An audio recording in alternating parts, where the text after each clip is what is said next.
شادی کے بعد ہر لڑکی خواب لے کر آتی ہے، ایک نئی دنیا، ایک نیا ساتھ، تھوڑا سکون، تھوڑی محبت۔ مگر جب وہ نئی دلہن جوائنٹ فیملی میں قدم رکھتی ہے تو خواب ٹوٹنے لگتے ہیں۔ کبھی تنقید، کبھی تقابل، کبھی خاموشی کا زہر، کبھی جملوں کی چبھن۔ ساس سمجھتی ہے یہ میری جگہ لینے آئی ہے، نندیں کہتی ہیں یہ ہمارے بھائی کو چھین رہی ہے، اور شوہر بیچ میں خاموش تماشائی بن جاتا ہے۔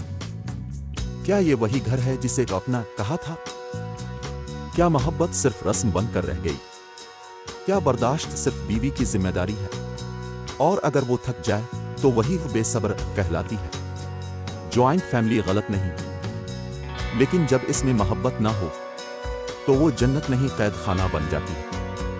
شادی ایک نئی شروعات ہے، اگر ہم نے اسے عزت، برداشت اور عقل سے سنوارا تو یہ جنت بن سکتی ہے، لیکن اگر صرف رسم و رواج، انا اور ضد کے ساتھ چلے تو یہ جنت جہنم میں بدل سکتی ہے۔ اپنی بہو، بیوی، بیٹی اور ماں کو ایک دوسرے کی دشمن نہیں سہارا بنائے، کیونکہ گھر وہی ہوتا ہے جہاں دل محفوظ ہوں۔